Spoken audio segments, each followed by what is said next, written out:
Desde el corazón de Madrid, desde The Circular Project, no buscamos solo moda, buscamos un sentido que el día a día a veces nos hace difícil encontrar y muchas veces no sabemos cómo vestimos y por qué vestimos como vestimos.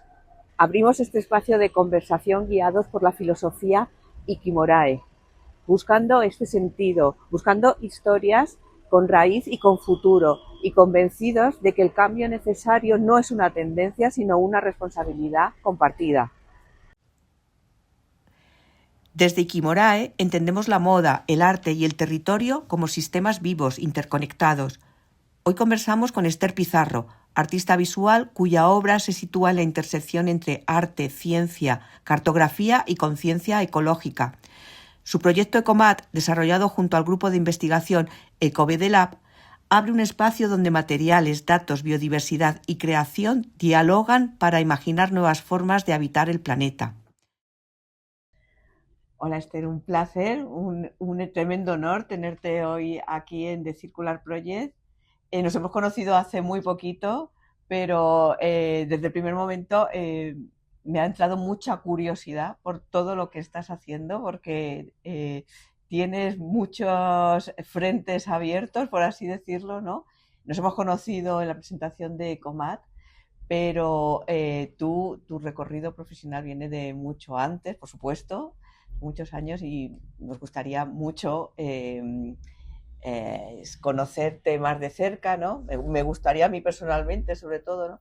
Porque tú tienes unos inicios que parten del arte, ¿no? ¿Cuándo decides que va a ser tu modo de expresión y tu guía profesional? Bueno, en primer lugar, la verdad que muchísimas gracias por esta invitación, Paloma. Es un placer formar parte, ¿no?, de este compendio de entrevistas tan interesantes que estáis haciendo. Y nada, pues a ver, contestando un poco a tu pregunta, ¿cuándo decido? Es una pregunta difícil, ¿eh? ¿Cuándo decido que el arte es mi camino? Bueno, yo creo que en el momento en que ya decidí estudiar Bellas Artes, de hecho empecé en paralelo Bellas Artes y empecé Artes y Oficios porque quería hacer moda. El mundo de la moda también me interesaba muchísimo. Pero es verdad que en tercero, que iba llevando en paralelo ambos estudios, me di cuenta bueno, que el arte me ofrecía esa posibilidad de cuestionar el mundo, de dar respuesta a interrogantes que me iban surgiendo, ¿no? Para ir entendiendo qué era lo que sucedía a mi alrededor, ¿no? Y entonces en ese momento ya, aunque seguí con mis coqueteos, ¿no?, con el mundo de la moda, pero ya me centré en lo que es la carrera artística. Te centraste en la carrera artística y a partir de ahí que empezaste a desarrollar, ¿qué hacías? Bueno, yo creo que, a ver, lógicamente en la carrera artística, yo recuerdo a mi padre que me decía, hija, ¿y no te vas a preparar unas oposiciones, ¿no?, un trabajo fijo y demás? Y yo le decía, bueno, papá, digo, a ver, para eso siempre hay tiempo. Digo, yo quiero intentarlo. Yo tenía la necesidad de seguir aprendiendo, ¿no? Yo terminé la licenciatura, en aquel entonces era licenciatura, ya hace 30 años o más, ya he perdido la cuenta de cuando terminé Bellas Artes. Y entonces yo me planteé que dije, bueno, esto no ha hecho nada más que empezar. Aquí hay muchísimo que aprender. Entonces, para mí el siguiente paso fue meterme en el doctorado, en los cursos de doctorado, y apostar por una formación muy sólida, ¿no?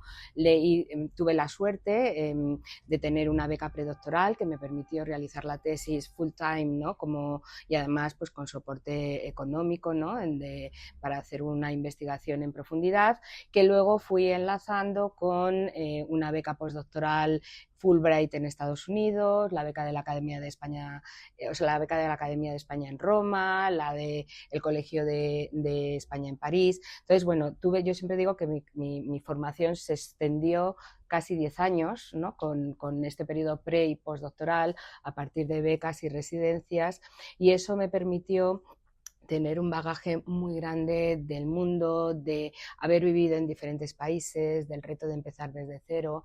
Y bueno, pues yo, por ejemplo, en Estados Unidos siempre digo que me fui como estudiante y ya volví como profesional. Ahí ya hice como ese chip, ¿no? Vale, hay que seguir formándose, pero ahora ya hay que empezar, digamos que tu profesión ya tiene... Una madurez. Sí, ya empezar una madurez y empezar también a generar un retorno para poder seguir avanzando en la carrera profesional. y has estado trabajando en territorios, cartografías, sistemas muy complejos, pero que luego toda esa mirada científica la has enlazado al arte, ¿no? ¿Qué te interesa de esa mirada científica, como veremos luego a lo largo de nuestra conversación, en lo que te ha traído aquí? ¿Cómo esa mirada se une a, a esa pulsión artística que tienes? Bueno, para mí el mundo de la ciencia creo que aporta esa metodología, ese rigor, ese tratar de dar respuesta de forma racional, pero también experimental, que hace un equilibrio muy interesante con el arte, ¿no? Que es más pulsional, más poético, más intuitivo, ¿no? Mi tesis, por ejemplo, profundizó mucho en filosofía, sin ser yo filósofa. Sí que me gusta entender, he tocado, ¿no?, muchos palos de diferentes áreas de conocimiento, porque aún sintiéndome intrusa, ¿no?, pero sí que me interesa valorar cómo entienden el mundo, ¿no?, ver qué metodologías aplican para ver qué rescato de eso y cómo lo traduzco a través de mis proyectos artísticos. Y la ciencia en ese sentido es un área tremendamente rica, ¿no? O sea, el poder hacerte preguntas, ¿no?, sobre el origen de las cosas, sobre la materia, sobre el universo, sobre ecología, ¿no? Las respuestas, la ciencia te ayuda como a entender qué es lo que pasa sin profundizar, porque lógicamente no somos expertos en esa materia, pero sí que como artista somos capaces de intuir, ¿no?, con qué cosas nos quedamos y cómo podemos. Yo siempre digo que el artista es una especie de traductor, ¿no?, de traductor de lenguajes complejos a lenguajes poéticos, a metáforas visuales, donde el espectador se aproxima quizá a conceptos complejos, conceptos muy abstractos, que mediante en un ejercicio que nosotros hacemos de esa traducción metafórica o poética a través de nuestros lenguajes, llegan al espectador de otra manera. Me encanta porque yo soy una defensora de ese planteamiento holístico, que no somos compartimentos estancos, ¿no? Que todo es permeable, que hasta hace muy poco, incluso de la manera en la que hemos estudiado, ¿no? En la misma selección de una carrera, eliges esto y tienes que ir por ahí. Yo siempre menciono a Christian Felber, que es el padre de la economía del bien común, que dice que él es un todólogo, ¿no? Porque cuando llegó a la universidad, pues le interesaban muchas cosas, ¿no? Y que muchas parecía que eran opuestas, que si estudiabas literatura no podías unirlo con las matemáticas, por ejemplo, ¿no? Por eso me ha gustado mucho, por ejemplo, esa referencia que has hecho a la filosofía, ¿no? ¿Cómo crees que ha evolucionado tu recorrido profesional desde esos comienzos, cuando ya llegas con esa madurez? ¿Qué evolución de cómo pensabas al principio a cómo piensas ahora?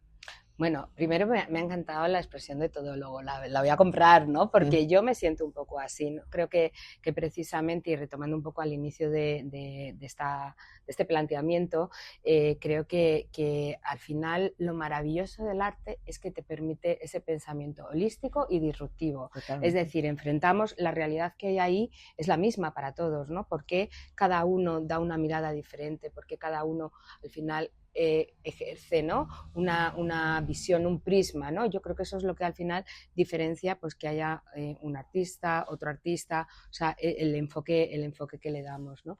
Y en esa evolución que mencionas, bueno, yo creo que cuando todos terminamos la carrera nos vemos influenciado mucho, pues, por el tipo de formación que hayamos podido tener, ¿no?, que es más o menos académica. Yo enseguida salté a un lenguaje abstracto, no sé por qué me sentía mucho más cómoda, a pesar de que la figuración se me daba bien, pero me sentía mucho más cómoda en un lenguaje abstracto. También me ha ayudado mucho mi tesis doctoral, ¿no?, que se centró en el arte norteamericano, en concreto en el minimal art, arte procesual y land art, ¿no? Eso me permitió en los años 90 explorar una serie de manifestaciones artísticas que todavía no llegaban a las universidades.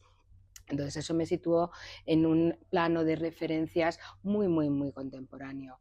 Mi trabajo, ¿cómo ha ido evolucionando? Yo creo que mi trabajo me ha ido acompañando a través de una especie de diario visual de las vivencias que he tenido como persona, ¿no? Creo que para un artista es muy difícil desligarnos lo que es la persona de lo que es la profesión o el artista.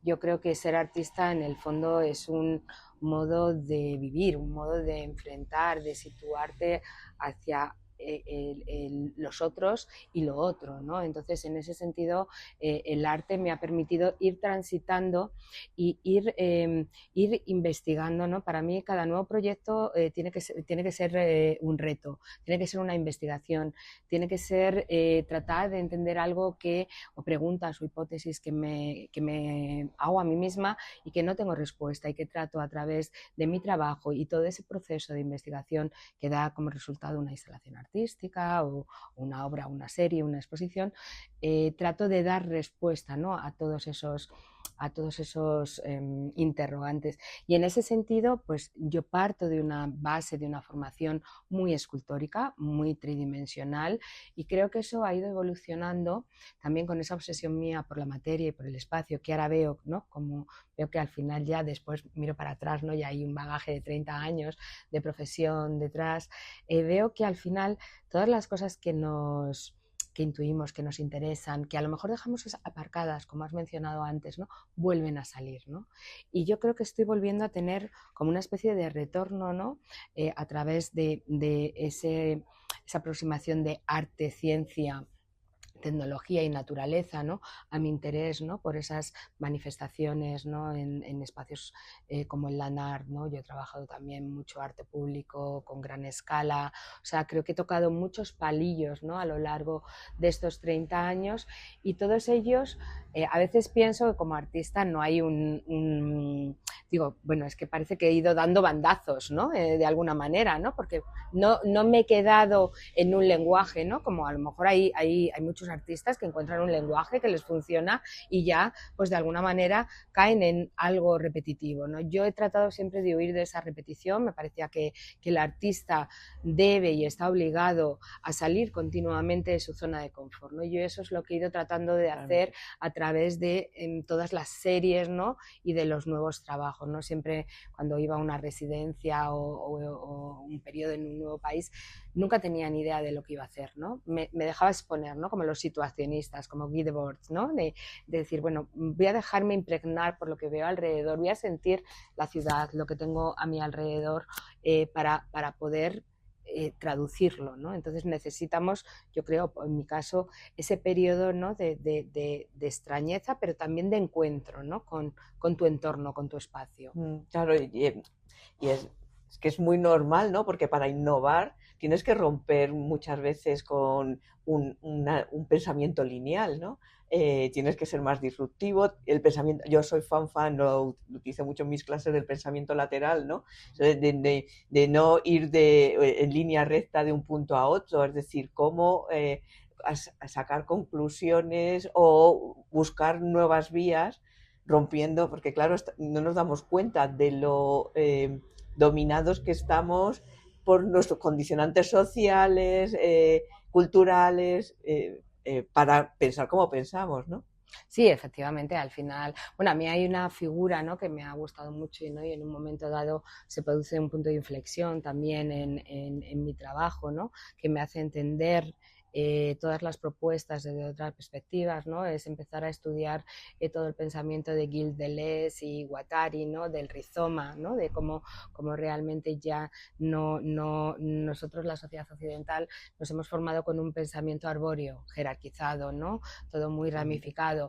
Y en cambio el rizoma es otra cosa. El rizoma es ese pensamiento lateral, disruptivo, es ese fieltro, ¿no? Que se acolcha, donde ya no hay una trama y una ardimbre ordenada, sino que hay nodos, hay relaciones, hay flujos, ¿no? Hay dinamismo, Bauman también nos habla de la sociedad líquida, ¿no? O sea, nada es estable, nada lo podemos asir, lo que ahora mismo es deja de ser al siguiente instante, ¿no? Entonces, entender ese carácter efímero de la humanidad, del propio ser humano, de lo que acontece a nuestro alrededor, creo que es lo que te hace, no sé, yo creo que, por ejemplo, nosotros en arte no hablamos tanto de innovación. La innovación es un término muy de la industria, ¿no?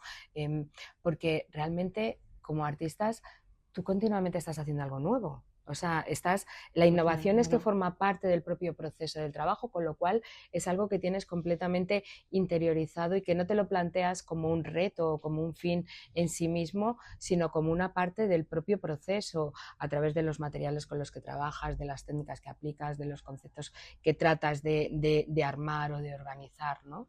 Entonces, para mí el término de innovación es un término quizá a veces un poco impuesto, ¿no? Por otras, por áreas más de negocio, más de comercio, ¿no? Y es un término que sí que es verdad que ahora mismo todo hay que innovar, hay que innovar. Bueno, yo creo que prácticamente todo está hecho.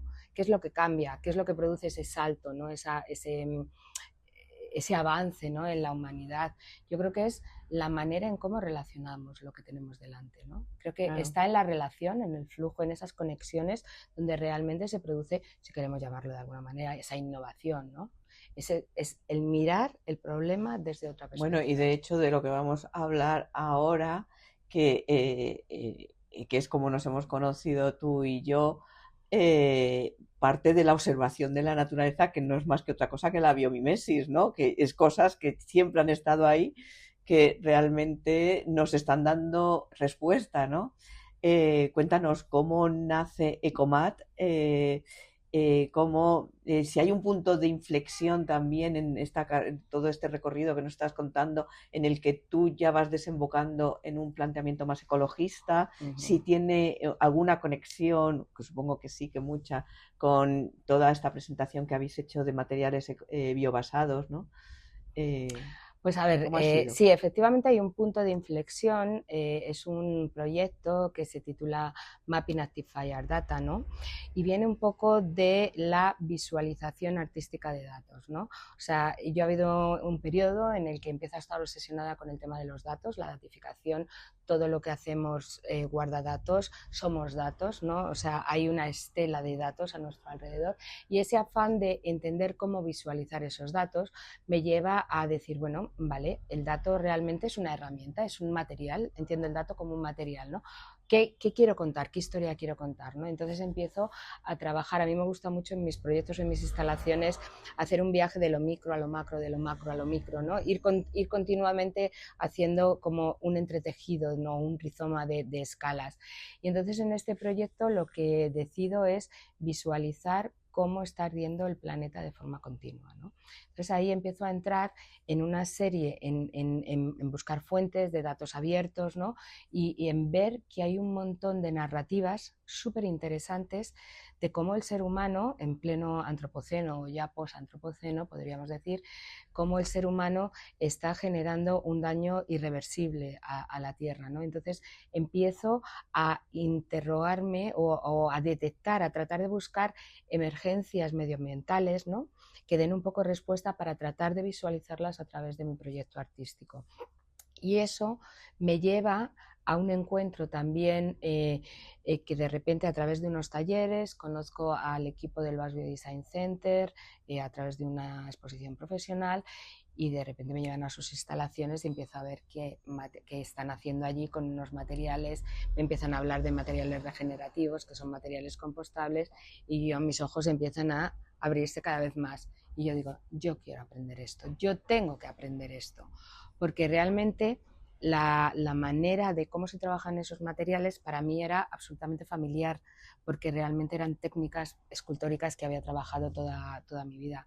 Entonces empiezo a formarme de una manera autónoma, también con cursos online, empiezo yo a investigar en mi estudio, ¿no? y con un poco a través de mis proyectos, y luego cuando me proponen en la Universidad Europea, que yo llevo vinculada a la universidad 23 años, que lidere un grupo de investigación, yo dije, pues creo que es que tengo clarísimo qué grupo de investigación quiero liderar, ¿no? Porque además ahí veo un nicho de innovación muy grande, de innovación y de investigación, que además muy transversal, porque tú cuando hablas de materialidades va desde el ámbito de la moda, del diseño de producto, del diseño de interiores, del arte, de la arquitectura, en fin, puede cruzar un montón de áreas de conocimiento, y Ecomat surge como el primer proyecto que pedimos, un proyecto interno financiado por la Universidad Europea, de Madrid, donde lo que nos proponemos es un proyecto de alguna manera formativo también para el equipo, porque cuando yo arranco y empiezo a hablar de biomateriales en la universidad, nadie había trabajado con biomateriales. Entonces, ese proyecto de investigación nos permite al equipo explorar todas las familias de materiales biobasados, centrándonos únicamente en los procesados.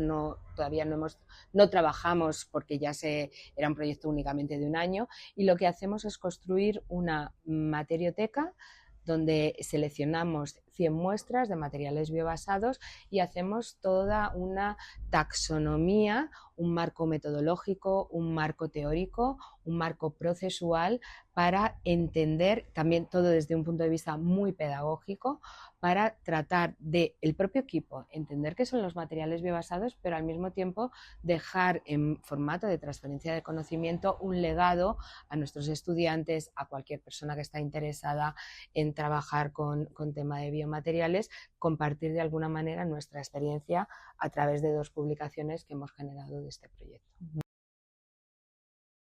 Si te gusta lo que estás escuchando, si tú también quieres formar parte de esta inteligencia colectiva, de formar parte de Ikimorae, nos vendrá muy bien que le des me gusta, que nos sigas en nuestro canal. Estamos creando también una comunidad en Patreon en el que vamos a trabajar juntas por esta concepción colectiva de otra manera de entender la moda, otra manera de vestir y de estar. Y será estupendo contar contigo, con tus comentarios. Escríbenos, apóyanos, comenta, porque todo va a ayudar a que este canal y toda la filosofía Ikimorae que desde Circular Project estamos impulsando siga creciendo.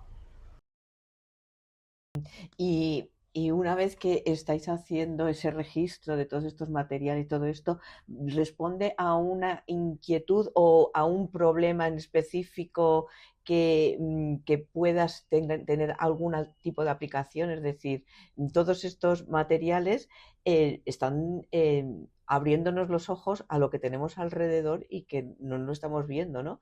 ¿Vienen a dar una respuesta a algún problema? A ver, quizás no estoy formulando bien la pregunta.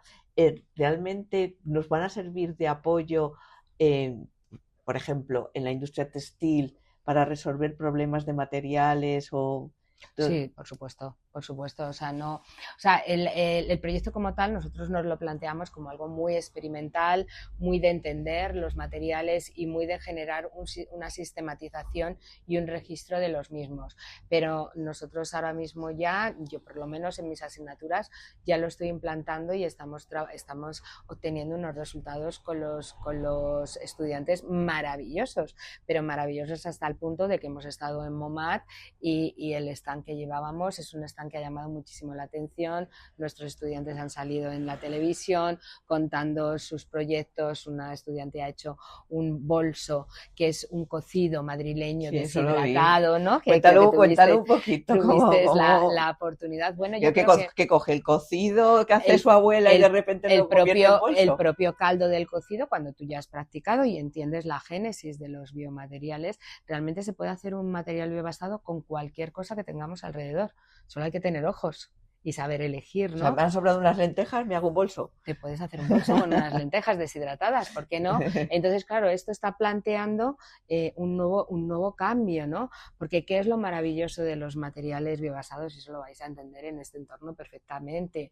O sea, realmente aplicado al ámbito de la moda, que estamos ahora mismo aquí en un entorno más de materiales textiles, claro, todo el tema de fast fashion, ¿no? De prendas que nos las ponemos, la utilizamos una vez y se genera un residuo. Bueno, yo creo que tenemos que preguntarnos si realmente las cosas tienen que durar para siempre, porque a lo mejor no, a lo mejor cuando algo cumple su vida útil, ¿vale? En lugar de generar un residuo, los materiales biobasados, no todos, pero una gran parte de ellos son compostables y regenerativos, es decir, que se vuelven nutrientes para la tierra, con lo cual estamos resolviendo, o sea, ahí realmente sí que hay un cradle to cradle, ¿no? Un 360 grados, ¿no? De economía circular, porque con materiales biobasados el desperdicio es cero, porque incluso si tú estás patronando un material, una biolámina, de gelatina con carga de lo que sea, tú los recortes que en un textil tirarías a la basura, tú esos recortes los vuelves a fundir y vuelves a generar otra lámina. ampliándolo con más material. O sea, realmente el residuo que genera es cero.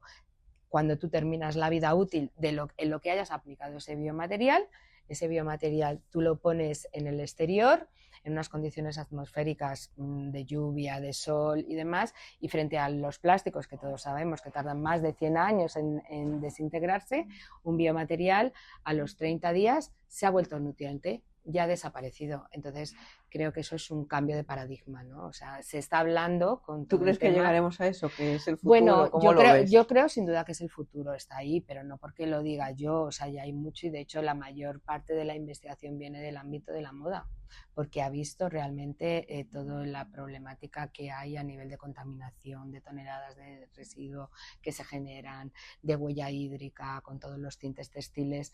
Entonces, realmente ya hay muchos diseñadores y mucha parte de la industria que ya están, o sea, ya hay startup y hay y pequeñas industrias que ya están apostando por materiales biobasados. Sin duda es el futuro. ¿Qué pasa? Ahora mismo hay un gran reto. El reto de los materiales biobasados está en el escalado, en que la industria comprenda que hay que cambiar los registros, hay que invertir en formación, en poca maquinaria, porque realmente nosotros podemos biofabricar en las cocinas de nuestras casas. Bueno, de hecho hay un libro de cocina, o sea, un libro de recetas que habéis hecho con estos materiales. ¿Para quién crees que puede llegar a ser útil? Bueno, yo tengo que ahí hacer una pequeña aclaración. A mí no me gusta hablar de libros de recetas. Y siempre lo digo cuando me dicen los alumnos, bueno, y las recetas, digo, a ver chicos, no son recetas. Digo, nosotros aquí no nos comemos los biomateriales, por lo tanto no son recetas. Yo me gusta hablar de formulaciones, ¿no? Hemos hecho un par de libros, unos más teórico, otros más un archivo documental que viene con las 100 formulaciones que nosotros hemos empleado, con sus fichas técnicas, de tal manera que cualquier persona que aunque no se haya iniciado con ambos libros es capaz de por sí misma empezar a explorar toda la riqueza y toda el abanico, ¿no?, tan amplio que hay en los materiales biobasados y en sus procesados. ¿Tú crees que puede servir también para los nuevos artistas utilizar ese libro como guía? Sí, o sea, yo creo que realmente es un libro que es transversal. Es un libro, yo creo que los materiales biobasados no son algo que sean único, que lo puedas aplicar o solamente al ámbito de la moda o solamente al ámbito del diseño o solamente al ámbito de la arquitectura. Realmente o sea, se habla de revolución silenciosa, se habla de nuevas ciencias de los materiales, ¿no?, de nueva materialidad. Es la materialidad del siglo XXI, porque tenemos que cambiar, porque lo que son los materiales fósiles están agotados, ya está demostrado que no podemos seguir con ese extractivismo, ¿no?, que hay en el planeta, ¿no? Entonces, realmente, a partir de estas hojas, cuando ya terminan su ciclo de vida, ya se caen, ya están hojas secas, esas hojas secas nosotros las cogemos, las deshidratamos, las trituramos, generamos carga y unida a diferentes bases construimos materiales, ¿no? A mí me parece tan poético y tan potente, ¿no?, y tan brutal, es decir, y desde que te puedas vestir oliendo a líquen, ¿no?, hemos desarrollado materiales de líquen que huelen a campo, ¿no?, porque esa es otra cosa, la sensorialidad que aportan estos materiales. Normalmente una gran parte de los materiales son inocuos, no huelen, bueno, tienen su textura, pero estos materiales ponen en jaque una sensorialidad, ¿no? El Vincarana habla de la experiencia del material, ¿no?, como un concepto revolucionario. ¿Por qué? Porque aportan una sensorialidad en cuanto a olor, textura, tacto, ¿no?, más luego toda la carga poética y narrativa que arrastran, ¿no? El decir, por ejemplo, mencionabas este collar, pues este collar está hecho, es una bioespuma de gelatina que está hecho con anemocoria. Y tú dirás, ¿y qué es la anemocoria?, ¿no? Lo que me pregunta todo el mundo cuando es que me han dicho ya como 4 veces, oye, qué collar más bonito. Yo ya me lo pongo y no me doy cuenta, ¿no? Que parece que llama la atención. Digo, pues mira, la anemocoria es las pelusas que sueltan los álamos en primavera y que son las encargadas de transportar las semillas del álamo. Y que la gente dice, ¡ay, ya ha llegado el polen! No, ahí no hay polen. Ahí es realmente, esa pelusa es como una bolsita que encierra las semillas. Pues este material está hecho de esa pelusa, que la he utilizado como si fuera una especie de fieltro, una materia de carga, y se ha generado este material y luego con procesados de corte láser pues ha configurado el collar. Digo que es biojoyería de autor. Algo que te quería comentar también, he visto que también tú eres una optimista ahí, militante como yo digo que muero de optimismo a diario, yo también veo que esto va evolucionando, pero yo llevo muchos años ya trabajando en moda sostenible, circular, regenerativa, y desde hace mucho tiempo las soluciones están ahí. O sea, las soluciones las tenemos. Yo cuando abrí The Circular Project, ya va camino de 12 años, ya existían materiales nuevos, pero no tienen ese impacto, no tienen esa penetración en el mercado. Y hay veces que me puede un poco el pesimismo. Es decir, porque claro, la industria del petróleo es tan potente que es una barrera. ¿Cómo lo ves tú? Porque yo cada vez veo que a pesar de que están las soluciones ahí, que ya hay muchas respuestas y sobre todo en packaging, por ejemplo, podríamos desterrar el plástico porque para packaging hay un mogollón de soluciones. ¿Qué está pasando? Bueno, yo creo que ahí se mezclan dos cosas. Por un lado se mezclan los intereses económicos y políticos de los diferentes gobiernos, ¿no? De apuestas por infraestructuras. Es lo mismo cuando hablamos de movilidad, ¿no? La movilidad eléctrica ya está ahí. ¿Por qué no se va renovando? Bueno, pues hay una serie de intereses de las industrias que tienen como una tienen que hacer una desaceleración para luego volver a hacer una aceleración desde otro prisma de perspectiva, y eso a lo mejor económicamente no interesa. Pero luego, por otro lado, también hay, dependiendo de cómo evaluemos el problema, si lo evaluamos desde la mirada macro o desde la mirada micro, ¿no? Yo muchas veces pienso que digo, bueno, es que creo que yo sola no puedo cambiar el mundo, pero sí, no puedo cambiar el mundo en general, pero sí que puedo cambiar mi entorno, o puedo influir en mi entorno, puedo influir en mis hijos, puedo influir en cómo traslado la filosofía de lo que estamos hablando ahora en mis estudiantes, puedo sembrar semillas, ¿no? Yo creo que al final como individuos tenemos que ser conscientes de nuestras limitaciones. No somos Dios, no somos todopoderosos ni pretendemos serlo, pero sí que en tu entorno yo creo que si ya se va produciendo, ¿no? ese cambio de mentalidad, ¿no? O sea, yo creo que ahora nuestros hijos ya son mucho más respetuosos con el planeta de lo que fuimos nosotros, porque les estamos enseñando a aquellos padres, ¿no? Que estamos concienciados por estas problemáticas. Y yo creo, por ejemplo, que esa emanación, ¿no? Cuando muchos micro, ¿no? personas empiezan a mover algo, ¿no? a hacer ruido, eso poco a poco va calando. ¿Qué pasa? Que hasta que eso llegue a la industria va a pasar tiempo. Por eso yo siempre defiendo que los centros de formación, las universidades donde yo me encuentro impartiendo docencia, yo le digo a mis estudiantes, digo, vosotros tenéis la responsabilidad del cambio del futuro. Y seremos capaces de revertir, porque claro, por supuesto que el cambio se está produciendo, por supuesto que ya conocemos y manejamos muchísima más información, pero va súper lento, Esther. Va muy lento, no vamos a revertir nada, el daño está hecho, pero habrá que generar alternativas, ¿no? O sea, habrá que generar alternativas porque ya está más que demostrado que al ritmo al que vamos, al ritmo del crecimiento del planeta, con los recursos son finitos. Lo que pasa es que nos hemos creído durante muchos años con una falsa mentalidad antropocéntrica, donde hemos situado al ser humano en el centro, que el planeta es una fuente ilimitada de recursos, y ya nos hemos dado cuenta que, que eso no es posible. Bueno, pero luego tenemos a señores como mandatarios de potencias, de primeras potencias mundiales, que niegan el cambio climático, ¿no? Cuando es algo que dices, pero por favor, ¿cómo se puede?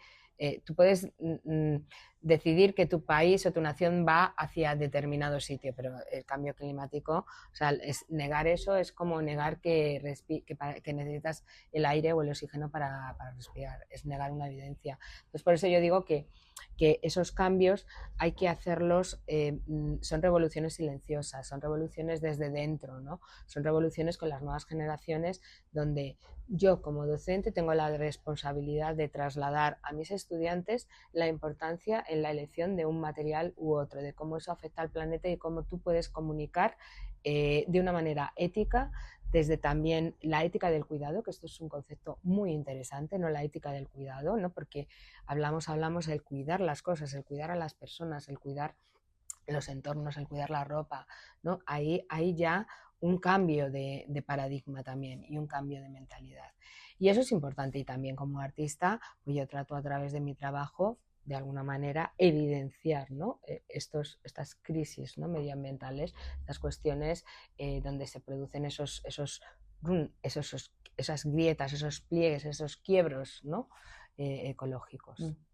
Y una vez que ya habéis presentado Ecomaz, ¿cuál sería el siguiente paso? ¿Cómo va a seguir evolucionando? Bueno, a ver, a nosotros el siguiente paso, que es un paso muy natural, es seguir investigando, que ya lo estamos haciendo en growing materials, o lo que llamamos materiales vivos, ¿no? Es decir, cómo hay organismos, como las bacterias, que producen las bacterias que producen celulosa bacteriana, ¿no? Que es un tipo de nanocelulosa, cómo hay hongos, como el micelio, que producen otra serie de composites, ¿no? De biocomposites maravillosos, como hay, por ejemplo, cómo puedes trabajar las raíces, ¿vale? Dirigiéndolas para que te hagan un tejido bordado o un dibujo que tú decidas, ¿no? Entonces, en esa... Eso lo inició Diana Serrer. Sí, esto es maravilloso, ¿no? Porque Sí, aquí sí. volvemos también a algo que ha salido en la conversación, que es ese desplazamiento de un pensamiento antropocéntrico hacia un pensamiento biocéntrico, ¿no? Leía un artículo hace poco que me pareció, digo, voy a coger esta frase, digo, porque la tengo yo que escribir también en algún artículo, que decía que si el siglo XX había sido el siglo de la industria, ¿vale? El siglo de la física, de las matemáticas, el siglo XXI iba a ser el siglo de la biología. Ojalá. Porque realmente cada vez tenemos que mirar más hacia los sistemas biológicos, cómo funcionan, ¿no? Y ahí se introduce un término que es una terminología que la socióloga Donna Haraway está muy de moda, ¿no? Muchos artistas nos referimos a ellos, bueno, pero desde muchas esferas. Y es el término de cocreación interespecie, ¿no? Es decir, ya no somos el centro del universo, ya nos hemos dado cuenta que el ser humano es una pieza más en el ecosistema del universo. Entonces tenemos que dialogar, tenemos que colaborar con otros microorganismos o macroorganismos, ¿no? Para generar y trabajar, aprender también de la naturaleza. Mencionabas antes la biomímesis, la biofilia, la biomimicry, ¿no? O sea, cómo mediante observación, entendiendo cómo la naturaleza lleva años, siglos, ¿no? Solucionando problemas, ¿no? Cómo el ser humano, que además es un ser inteligente, ¿no? Cómo puede, mediante ese sistema de observación, no replicar, sino entender y evolucionar esa solución ante problemas que se encuentre en los retos que cada época tenemos unos retos sociales, ¿no? Y cada cultura.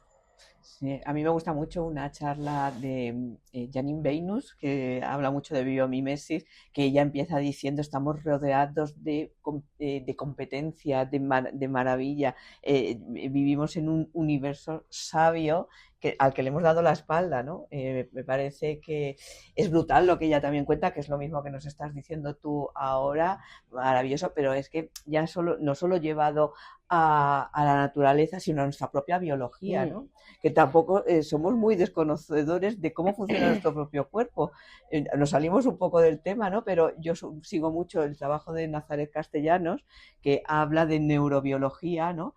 Y cómo nuestro cuerpo se comunica entre sí y que están haciendo descubrimientos asombrosos de nuestra propia biología, ¿no? Como que no solo es nuestro cerebro mandando al cuerpo, sino que tenemos varios cerebros a lo largo de nuestro cuerpo, ¿no? Parece un tema... No, esos temas son fascinantes y al final son todo este tipo de temas, ¿no? Lo que, por ejemplo, a mí me mueven de cara a nuevos proyectos, ¿no? Es ese aprendizaje de ir saltando desde proyectos, un proyecto que se llama Space Debris, ¿no? Que es un proyecto súper interesante, que supuso un enorme aprendizaje, que es cómo el planeta está rodeado de toda una capa de basura espacial que está orbitando en la esfera más cercana, en la órbita órbita Leo, que es la más cercana a la Tierra, y un verdadero cementerio espacial, ¿no? Y eso tiene que ver con la basura que también generamos, porque claro, la basura que vemos aquí es física, la tocamos. Claro, hay una basura espacial que tiene que ver con la hiperconexión del siglo XXI, ¿no? Desde que en el año 59 el Sputnik, que fue el primer satélite, ¿no?, que se envió al espacio, pues la Tierra se ha ido rodeando de una densa malla, ¿no?, de basura espacial que a este ritmo ya va a provocar colapsos, ¿no?, colapsos en lo que supone las interconexiones, ¿no?, de móviles, de satélites, del tiempo, de geovigilancia, de todo. O sea, ahora mismo no nos damos cuenta de todos los avances cuando hablamos de tecnología, porque tenemos como todo fuera de la Tierra, estamos bloqueando el espacio exterior, ¿no? Entonces, igual que se trabaja en esa macrodimensión, macroescala, me encanta también ir a la microescala o a la escala humana, ¿no? O a la escala de la bacteria, ¿no? De las cianobacterias, ¿no?, que son microbacterias. Todo ese cambio, ¿no?, de tratar de entender qué es lo que pasa. A mí me pasa igual, me parece que todo está interconectado de alguna manera y que hay leyes ocultas que no hemos llegado y que se están viendo ahora, o que vamos poco a poco, cuando nos hemos salido de ese antropocentrismo, ¿no?, a descubrir que hay un universo por descubrir. Bueno, y además es que te das cuenta que por edad, ¿no?, cuanto más investigas, no es que sepas más, al contrario, te das cuenta que sabes muy poquito. Y ahí volvemos a la antigua Grecia, ¿no? Que sabes muy poquito con todo lo que falta, ¿no? Esa idea del todólogo, ¿no? A mí lo que me ha podido siempre es que, claro, hay tantas cosas que me interesa aprender que no me da ¿Y en qué una punto vida, estás, ¿no? Esther? ¿En qué punto estás ahora de tu evolución como profesional y como persona? Bueno, yo creo que ahora mismo estoy en un punto de madurez muy bonito, ¿no? Donde ya yo siempre digo, ¿no?, en el mundo del arte es un mundo complicado, un mundo muy complejo, un mundo donde a lo mejor si en 2 años no has generado un mínimo de visibilidad parece que desapareces, ¿no? Entonces, a mí ahora mismo me gusta plantearme los proyectos con más calma. Me gusta plantearme proyectos donde realmente aprenda, que supongan retos, un reto de aprendizaje. Me gusta también, intento que los compañeros de viaje sean compañeros que me aporten. Ya no tengo edad para gente tóxica, ya la veo venir a legua e intento alejarme, ¿no?, de esas situaciones y seguir aprendiendo. No pido nada más. Creo que me encuentro en un momento muy bonito, ya con un trabajo detrás, donde sé claramente dónde he llegado, dónde no he llegado y dónde no quiero llegar tampoco, porque ya no me interesa llegar o sacrificar una serie de cuestiones que para mí también es verdad que mi trabajo se ha ido como derivando a un trabajo donde la investigación es un punto clave, es un punto necesario en la propia práctica, en el propio proceso artístico. Es un trabajo que no halaga los oídos del comercio, no es un trabajo que sea comercial, es un trabajo que perfectamente puede estar en colecciones y en centros de arte, pero no es un trabajo excesivamente comercial, es un trabajo que implica una reflexión, ¿no? Entonces, bueno, me puedo permitir estar en ese punto, y también es donde un poco quiero estar, ¿no? Porque todavía me mueve esa emoción, ¿no?, de seguir aprendiendo, de seguir, ¿no? Ahora mismo pues quiero poner todo lo que llevo investigando estos años en tema de biomateriales, quiero ya ver cómo se traslada a mi propia práctica artística, ¿no? Pues con toda esa narrativa que hemos comentado antes, y trabajar, ¿no? Yo creo que trabajar es un lujo, ¿no? Poder trabajar como artista en lo que te gusta, claro. Y efectivamente es un gran privilegio. Sí, sí. Y ya para terminar, ¿qué podrías decir o qué recomendaciones podrías dar a quien nos esté escuchando y que quiera desarrollar su lado artístico, pero también aplicado pues a la investigación, a la regeneración? Pues yo lo que diría es que hay que perseguir los sueños y que hay que estudiar mucho. O sea, esto no es una cosa, y fíjate que lo digo ya después de 30 años de carrera profesional, 23 de carrera académica y demás, ¿no? Yo creo que la curiosidad y el aprendizaje no paran nunca y creo que tienen que estar en el ADN de cualquier investigador, ¿no? O investigadora, independientemente del campo al que te dediques, ¿no? Esa necesidad de preguntarte el porqué de las cosas, el cómo, ¿no? el dónde, ¿no? Y esa necesidad también de salir de tu zona de confort, de lo que ya manejas, ¿no? Cuántos profesionales hacen su carrera, su máster y ya se ha acabado su curva, ¿no? de aprendizaje. Yo creo que lo bueno y lo bonito que tiene el arte, y si además a eso le unes la docencia, es que esa curva de aprendizaje no acaba nunca. Claro. No acaba nunca, ¿no? Yo siempre digo ahora, con el tema de la moda sostenible y regenerativa que estamos trabajando, que ahora ya somos como un médico, ¿no? Que un médico un doctor siempre tiene que estar estudiando porque siempre sale nuevas investigaciones que ayudan más a la gente con la que trata. Los diseñadores de ahora no se parecen en nada a hace 20 años, por ejemplo, que antes tenían dos preocupaciones, la estética y la técnica. ¿Cómo lo hago más bonito y con qué patrón o cómo? Pero ahora tienen que investigar y tienen que hacer mucho para que esa huella que veníamos arrastrando de antes, ¿no? Entonces, sí, coincido plenamente contigo. Y además es que eso yo creo que independientemente de que hablemos de un diseñador, de moda, de producto, de interior, un artista, un arquitecto, yo creo que es fundamental también saber lo que se está haciendo. O sea, qué es lo que está preocupando, porque al final nosotros damos respuesta a la época que nos ha tocado vivir, ¿no? Entonces, tienes que aprender qué se ha hecho en el pasado, porque es fundamental, ¿no? Esa parte histórica, ¿no? Para entender cómo se ha ido desarrollando todo, pero desde luego tienes que atender a tu contexto. Tienes que atender a tu contexto vital, a tu contexto del entorno, a qué es lo que está haciendo gente que a ti te interese, empezar a tirar del hilo, ¿no? Como ese diseñador o ese artista, ¿no? ¿Qué es lo que está haciendo? ¿En qué investiga? ¿En qué foros está? ¿No? Y eso es una manera también de irte abriendo camino en un entorno o en una materia que es tremendamente compleja, compacta, donde hacer un pequeño resquicio es muy, muy complicado. Y luego, sobre todo, diría que todo el mundo entienda que esto es una carrera de fondo. Quien se piense que esto es un sprint, mejor que se dedique a otra cosa. Porque de sprint tiene muy poquito. O sea, tienes que tener muy claro que esto es tu vida, que es lo que te gusta, y ir a por ello y perseguir ese sueño. Fenomenal, pues nada, mil gracias, Esther, un gustazo, estaríamos hablando mucho. Ahora, yo te he dicho que tenemos carrete para mucho tiempo. Es que cada tema que hemos sacado tiene otras bifurcaciones que podríamos seguir, o sea, ver la filosofía, el arte, el ser humano, la conciencia actual, ¿no? Hay muchos temas que tocar, así que seguramente volvamos a coincidir y volvamos a hablar de muchas otras cosas. Muchísimas gracias por acompañarnos, por tu tiempo y por todo lo que nos enseñas con toda tu Gracias carrera. A ti, Paloma, por la invitación y al proyecto este tan bonito y nada, y a todo el equipo que nos ha estado acompañando y ha hecho posible esto. Así que nada, un placer, de verdad. Gracias.